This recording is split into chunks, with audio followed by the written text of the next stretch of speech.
Welcome to another edition of In the Weeds with Ikard and Lehman, presented by Riverwind Casino. Riverwind is Oklahoma City's premier casino experience, and there are so many reasons why Riverwind is consistently voted OKC's #1 casino, but it all starts with their amazing variety of gaming thrills and excitement. Riverwind's beautiful award-winning environment plays host to more than 2,800 of the latest electronic games with a huge selection of table games, including blackjack match, roulette, and Teddy's favorite, craps. No matter what your game, Riverwind has it in spades and hearts. And to learn more about their gaming promotions and entertainment options, all you got to do is visit riverwind.com. Riverwind Casino, always a good time. Ted, how about we look at the top plays from OU's 42-3 win over Temple? Let's do it. There's some good ones to pick from this week. Had a lot of stops behind the line of scrimmage and chaos created by the defense. So we got options. Yeah, let's look at an early 3rd-and-1 situation in the game. And you see 12 personnel from Temple, right? 3rd-and-1, just need to get a yard to move the chains. Got 2 tight ends in the game right here. So you're seeing big personnel from Oklahoma's defense. And Ted, you're seeing a lot of bodies by the line of scrimmage. And it's nothing overly complicated from Temple's offense right here. They're just running kind of an inside zone read concept. You're getting blocking out here on the front side. This guard's going to have to take David Stone. The tight ends and the offensive linemen are all bought up by the number of guys we have as down linemen or guys at the line of scrimmage, if that makes sense. So really what this play is going to be is you are handing it to the running back, and that running back has to get 1 yard one-on-one against Kobe McKenzie. Not exactly the best formula, probably, but it is what it is right here. The only problem for Temple is bloodbath. Yeah. It did not go well, Ted. No, and Bloodbath. it looks like they've got a little RPO game. They create a bunch down here at the bottom with these 3 guys, and we're in man to man, and we got to sort that out. We do a really good job sorting it out. Robert Spears Jennings is lined up right here. Looks like he's in coverage, but he's coming right here off the edge.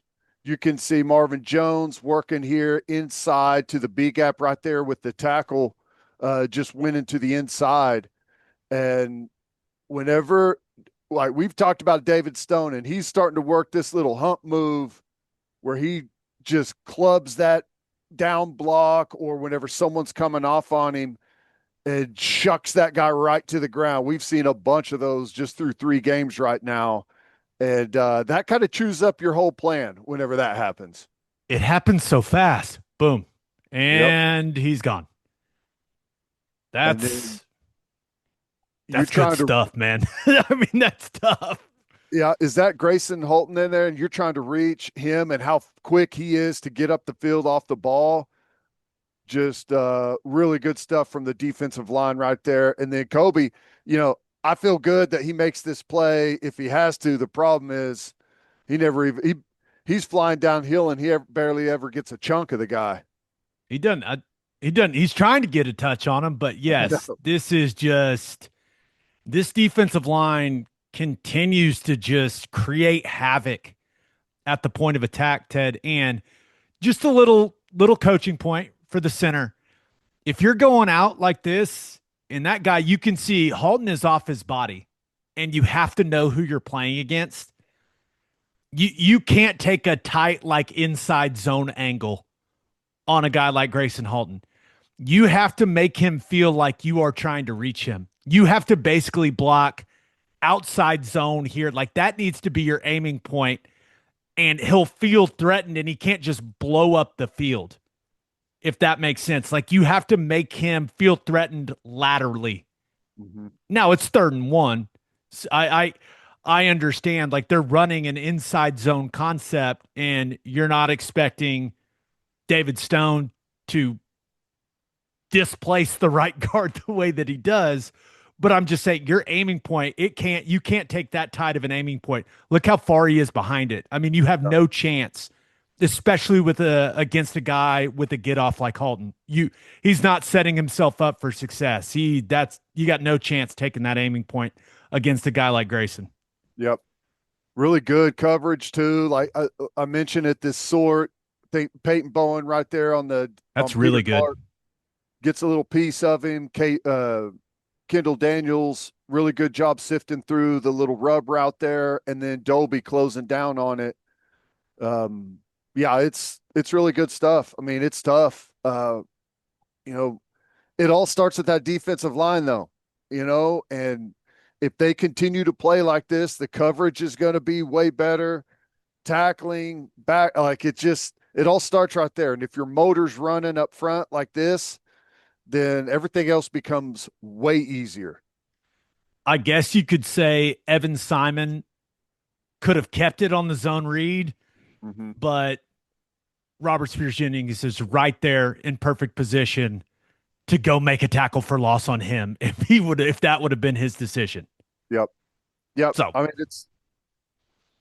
you know, right now, Venables has the luxury of being able to be incredibly aggressive because we're having so much success penetrating and creating chaos in the backfield. I mean, there's just not a whole lot of counters offensively when you can't block the guys up front. So he's got a big playbook right now with what he can do.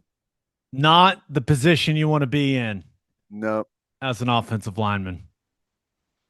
That's that's not what you're looking for right there, boys. It's not what you're looking for at all. Oh, we got a flex from Halton. Let's see what Stone's got. Okay. Little X. X marks the spot, right about 3 or 4 yards in the backfield. Okay. How do we feel about that celebration? I feel like Stone's he's gonna start making a lot of TFLs. He is just throwing up the X. Is that I'm sure there's some meaning behind it, but I feel like he's got to get a good go-to. He's got to get like a good big man dance going if he's going to be making as many disruptive plays as he's been making the last couple of weeks. The only like just off the top of my head, he's got to lift like the big Atlas stone off the ground, Yes. like the strong man. Yes. We'll talk to Coach Bates about it. That We'll that pass that seems down. like it absolutely should be the go-to. Or even like like a David and Goliath situation, like slinging the stone, Okay. something like that. Atlas Stone's better. Atlas Stone's better.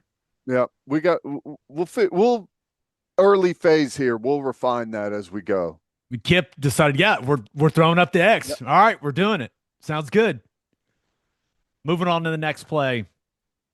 We got a 3rd and 12 situation here. Clearly, things not going well for the Owls, 25-0. But you do not want to be in this down and distance against the Brent Venables defense. Ted, there's so many people at the line of scrimmage. Yep. There are all these bodies. What is that, 8? Yep. And then you got just zero coverage back here. The guys are off. You mentioned the down and distance right here. We know the ball has to come out quick. We don't want to be tight to where we can give up a fade or something and get beat by body position. So we're sitting at about 8-9 yards, ready to drive the underneath routes because the quarterback has to get rid of the ball right now. So in this situation, Temple's got 7 guys possibly in the blocking scheme, right? Because you got a tight end right here, and you got a running back, and then you got your 5 offensive linemen. So 5 + 2, 7. This is a math podcast. Now, you're getting 8 bodies close to the line of scrimmage. You've got Boganowski. Typically, this demeanor, Ted, means he's got this tight end man-to-man. Yep. That's usually how you perceive even feet, eyes locked on that guy. Now, what Sammy Omasigo and Owen Heineke do a really good job of right here is baiting these offensive linemen from Temple. Pretend like they're coming, and then they bail. Yep. And then it all happens so fast, there's no time to recover. No, because they force him to commit. Now, I don't know what Temple's doing on the right side of their offensive line because this is our Mason Thomas. You've got David Stone right here.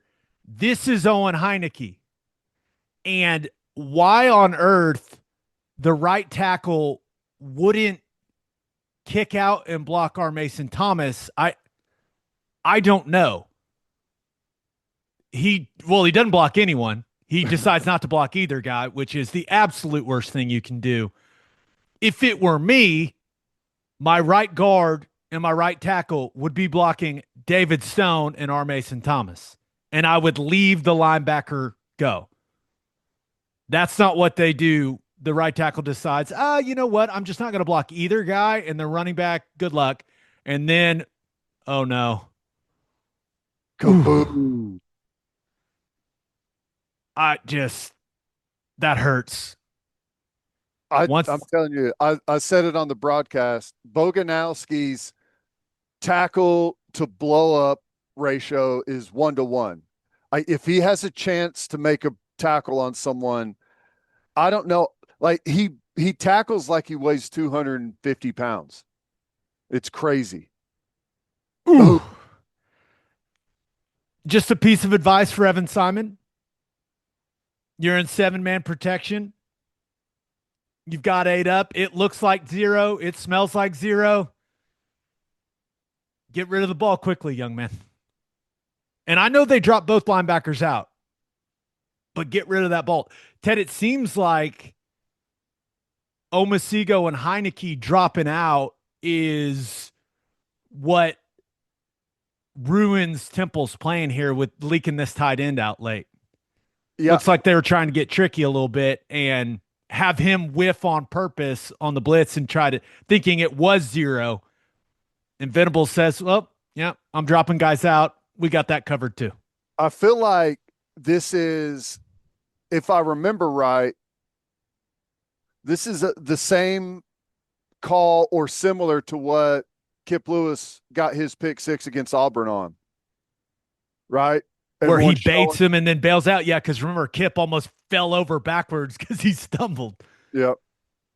And so it's if it's not the same, it's something similar, but just a really good look. It's tough whenever you've got everyone up there, who's coming, who's not, having to sort through it, and great replace. And, the guy's bailing out. The quarterback probably wanted to get rid of it right now, but he sees these backers bailing out and doesn't know what to do with the ball, and that hesitation is too long. I feel bad for our Mason Thomas. He's great get off, comes really good angle around the corner. He's unblocked, and he still can't even get there at times, how fast it happens. He was close. Yeah. He was close. Yeah. The protection where you don't block R. Mason Thomas with an offensive lineman it's not a good protection. Nope. I don't think this is how Temple's offensive line coach thought it would go. I can't imagine this was the plan, what they did at right guard and right tackle. Yep. I can't be the plan. But Boganowski, oh no. Boom. Oh. You know what my favorite, it may be my favorite part of the entire play, other than Boganowski absolutely smoking the quarterback. Look at David Stone. He's like, he wanted it. He's visually disappointed that he wasn't the first person to hit the quarterback. What was he? 1, 2. He was fourth in line, Ted. Fourth in line. And again, he's hardly blocked at all, barely taken off his line. That's whenever it's happening really fast. That's right good. There. David Stone thinks he's getting a sack. And then the quarterback absolutely disappears because Boganowski hits him so hard. Wow. That's crazy. Punishing, man. This defense is absolutely punishing. Playing at a very high level. All right, let's look at a couple of plays from OU's offense against Temple. But first, it's football time in Oklahoma, and you need beef built like our guys on the field. Premium, powerful, and ready to perform. That's Didier Ranch. They're a family ranch right here in Oklahoma, raising and shipping their own beef nationwide. steak burgers, premium ground beef, and they hand deliver next day to the Oklahoma City metro and surrounding areas. Norman, Moore, Edmond, Yukon, right from their ranch to your doorstep, faster than the Sooner Schooner after a touchdown drive. Premium beef delivered. Visit DidierRanch.com and taste the luxury of tradition. Getting thirsty breaking down this film? Are you tired of boring water? Are your electrolyte packets too salty or full of sugar? We've all been there. That's why we'd like to introduce y'all to Trevi. Trevi is Oklahoma's hydration company that's full of flavor and electrolytes to keep you hydrated throughout the day. Whether you're tackling a wide receiver, that lingering house project, or your daily workout, you need to be hydrated. With Trevi's flavor-filled formula, you don't have to sacrifice taste for functional performance. And Trevi is giving In the Weeds viewers a 20% discount on y'all's first order when you use the code GameDayHydration at drinktrevi.com. Trevi Hydration, a fountain of flavor. Shaner and Franklin's attorneys know a thing or two about drilling, whether it's drilling running backs on the field or drilling wells in the patch. As former collegiate athletes, Shaner and Franklin bring the same discipline and grit to oil and gas law. The Franklin in Shaner and Franklin is Daniel Franklin, my teammate for 4 years at OU. D. Frank's an awesome dude, super smart. From title work to transactions, they hit hard, play smart, and don't quit until the job's done. So when the deal gets tangled in the weeds, trust Shaner and Franklin to do whatever it takes to get you in the end zone. Contact Shaner and Franklin for all of your oil and gas legal needs. All right, looking at a couple of the top plays from OU's offense in the win over Temple. This is just pretty easy, Ted. I mean, we got 12 personnel in the football game with Kanak and Cade McIntyre lined up in those wing positions at tight end, and it's simple. It's stretch to the boundary to Tory Blaylock, and Temple just makes it really easy on the Sooners right here. They're outmanned to the boundary. I'm not entirely sure why they are aligned the way that they are, but in stretch, typically you have a front side combination, front side tight end and front side tackle. You call that a triple in zone blocking. So you're getting a triple on a down guy to a second level guy. There's no down guy. You've got Heath Ozaida's just going to jump reach this guy in a 3 technique. You've got Michaela and Wee Woo working this backside A block, getting up to the second level, and then you're just zoning on the backside at right tackle and tight end. And this is just, I mean, frankly, it's just way too easy. I mean, you see, look at how quickly Ozaida jump reaches this guy. Yeah. I mean, they send McIntyre up to the safety. He doesn't have to touch anyone. And the angles are so good that Logan Howland he can almost like down block on the down guy. Temple's just way out leveraged here defensively. Yeah. Not in a good spot. Well, the other thing that I think is interesting is Blaylock starts like at, I don't know, was he 9 yards deep almost? And so his angle is basically downhill the whole way on that outside play, which in this case, when they're lined up like that, I love because he's able to get to that corner and he's already downhill. He's not flat at all. And yeah, they're just in a tough spot. I mean, you're licking your chops over there on the left side, Cade McIntyre and those guys sifting up to the next level. And then it's just Blaylock makes one cut and then, you know, the poor guy coming across catches him. That's why you want your running back that angle whenever he's downhill. If you're going sideways as the defensive player and he's going north and south, you're going to lose that battle. Just absolutely steamrolls this guy from Temple into the end zone. Cade McIntyre has probably the toughest block in this situation, right? He's going up there. He's having to block that guy one-on-one in space. Now, his initial strike doesn't go well, but I love that he keeps playing, right? He keeps playing, pushes that guy in the side. That's not a block in the back. It's on the side of his shoulder pad, and that he ends up doing his job. Now, would I like to see him cover him up better initially? Sure. But it is, I mean, he gets the job done. I like seeing Ozaida get that jump reach. I mean, that's over quick, man. Howland with the advantageous angles just pins this guy inside. Now, one thing I would like to see, I think this is something that they can improve on when they're running this stretch play, when they're running their mid zone play, is what they're doing on the backside. Michaela he's talented enough to handle whether it's a front side shade or just a head up nose on these outside, kind of perimeter zone plays. Just leave him on an island, and like the backside guard can check it real quick. But I want to see these backside guards climb. You see what Weewu does here, and he's doing is like that's his aiming point. That's where he's supposed to be getting. But we got two guys blocking one. We don't need two guys blocking one. I need Weewu taking a peek right here, one step, and then climbing. Let Michaela handle that guy. He's capable of doing that. So take that one step and then start climbing.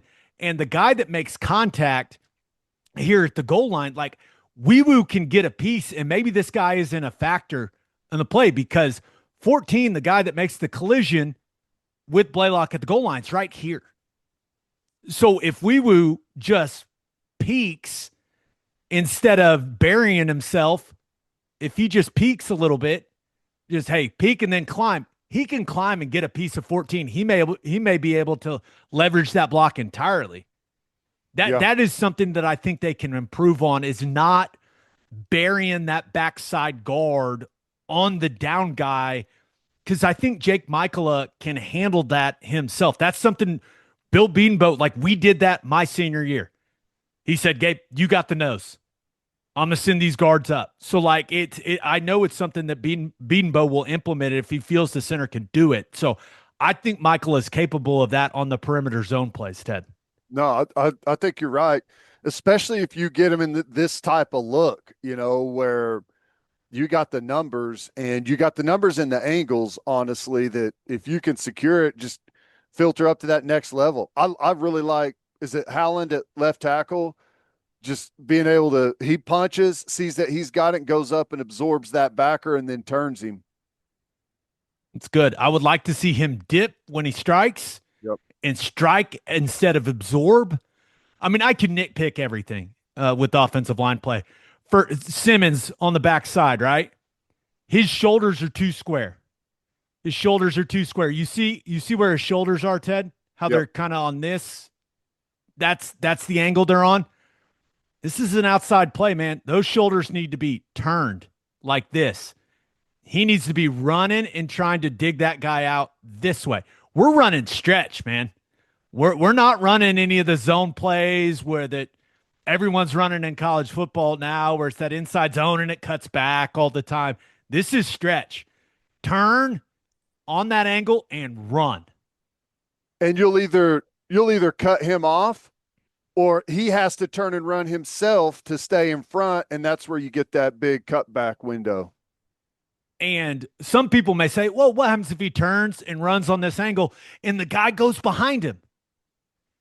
If a defensive lineman can go behind the backside tackle and tackle the running back, we need a new running back. That's just the truth. So I think that there's a lot of good in this play, but there's small details where I think they can get better. And I like Tory Blaylock running this play. I think he's a really good one cut, like mid zone, outside zone type of running back. Because you see, he sticks that foot in the ground and bang. Yep. Like he gets behind his pads. He's decisive, north and south, however you want to put it. I like him in these concepts, and I'm hoping to see them run these types of plays with him more often. No, I agree. He's 3 games into his true freshman year. He's already had, a shoulder thing happen, but he hasn't slowed down a bit. This kid's going to be really, really good. Already is, but he's going to continue to get better and better. Act like you've been there before, I suppose. Not much of a celebration from Blaylock here. Yep, just toss the official the ball. I like it. All right, this play is just hilarious. I don't know really else how to describe it. We've got Deion Burks coming and all that speed sweep action to the field. So you've got all this action going this way, right? All this action going this way. And then we broke this play down against Illinois State when he handed this speed sweep to Burks. You've got the counter action coming back, the GT counter action coming back to the boundary. So you've got all the speed sweep action pulling the defense one way, and then you've got pullers and counter action drawing the eyes of the defense the other way, and Mateer just reads it out. I don't know if he expected Deion Burks to have a gravitational pull on Temple's entire defense. Look at all these guys. Look at these guys, Ted. This whole group of guys right here. They are flying to the speed sweep. Flying to the speed sweep. That's why we like that play. I mean, we talked about it in the review of the game. Like when you stress defenses laterally, guys have to get out there and the attention turns. And yeah, I think we got their attention pretty well. I would say so. Look at Foje. Bam. Engulfs that Sam Backer from Temple. Simmons is, I mean, he's looking for work. He's looking for anyone. He's looking for anyone to block as the second puller. He sees no one. He sees nothing. Oh, the cameraman got fooled even. Oh, yeah. Cameraman got fooled, but look at Simmons. He's still looking. Is there anyone? Okay, I see a big fella. Hey, Simmons is looking pretty quick right here, Ted. Yeah, opens it up. I don't know what it says, but Temple's safety and Simmons look about the same speed there. No, I was about to say the same thing. That's problematic for the Temple Owls.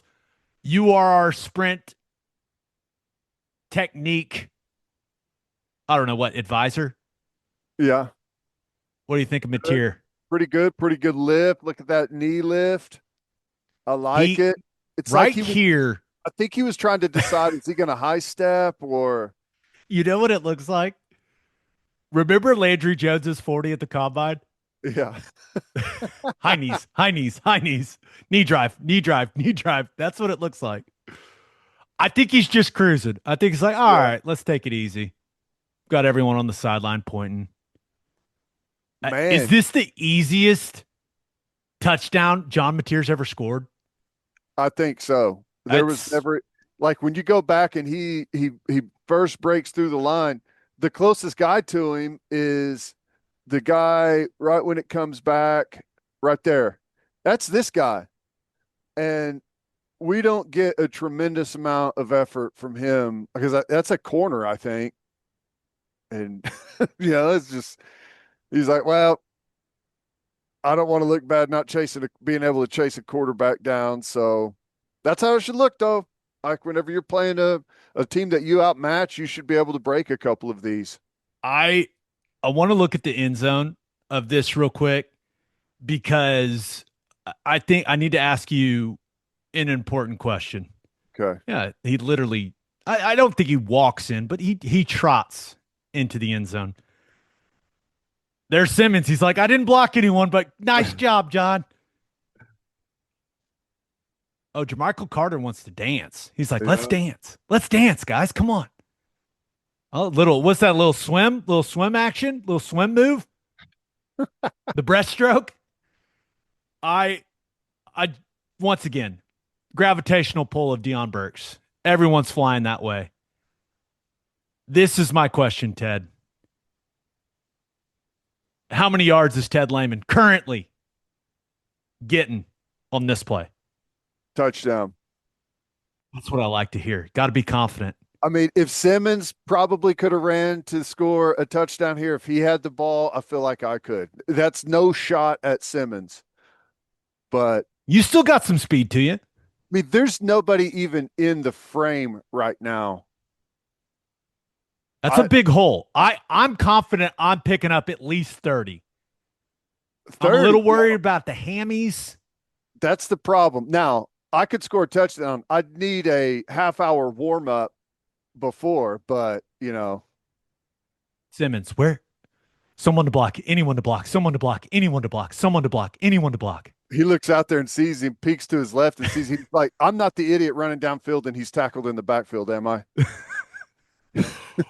One more play. Just we had to do this one. It's too fun not to do. PAT after the opening touchdown of the game. Look at the shift. We got things going everywhere, Ted. We got lineman movement. We got tight ends moving. We've got the holder moving. We've got the kicker moving. Kanak at Wildcat quarterback. And we've got a little unbalanced situation, which makes the deep snapper an eligible receiver on this play. That's right. These are your two end guys on the line of scrimmage circle. These two guys are eligible receivers. Off the ball, and then two outside off the ball. We snap it to Kanak directly. Little scissor release from the holder and the deep snapper, which is just a beautiful detail that we need to acknowledge. And deep snapper's wide open. Why go for the easy one though when you can jump and hit the no-look crosser, which this guy bails out late. I mean, both of them are wide open as he sees it, but that guy bails out late, almost makes a play on it. Does Kanak's awareness go down on NCAA football because he just doesn't throw it to a wide open Anderson? Maybe. Oh, that one had to sting. He's wide open. He's like, throw me the ball, man. He does. Kanak does kind of jump and no look into Ulrich. Yeah. That's awesome. That's so cool. It's fun to do that stuff too. And right down the field, first series, they gave us our defense was up first. Sorry. And then the offense goes down and scores. And, you just go for two in a random spot, put something on tape that everyone's now every team that you play the rest of the year has to look at it, walk through it. How are we going to cover this? And it's also fun for these guys to have something like that to be able to look forward to in a game like this. Wide open. One of the best long snappers in college football, by the way. Wide open. Now, if you're the holder, you got to have a dance ready, right? On the 2-point conversion. You can't just go with the hands. They're letting all kinds of guys dance in college football this year. It's awesome. I'm all for it. That's true. You got to have a little move. You got to have a little something ready. You don't want to get a penalty, but everyone's getting away with stuff this year. You got to have a little something ready. Spin the ball. When in doubt, apparently you just go with the X, right? I mean, he just goes, let's slap hands. That's it. Little hidden slap. Feel like you have to have something ready if you know you're going to run that. Got to have it ready. Where's Kanak? Did we see anything with Kanak? That was celebration, his first completed pass as a Sooner. If I know anything about him, there's something. It probably wasn't understated. Did he pull the Wolverine claws out of his sock and put them on? No. That was for Michigan week. This had to be owl themed, correct? Okay. I don't know. Ask him. That's funny. Good stuff, though. That was fun play. Nice win. 42-3 for the Sooners. Please make sure you are subscribed to our YouTube channel. Also, like these videos. And if you really like them, you can show your appreciation by clicking those dots down there and giving us a super thanks. Other than that, we'll see you next time here on In the Weeds.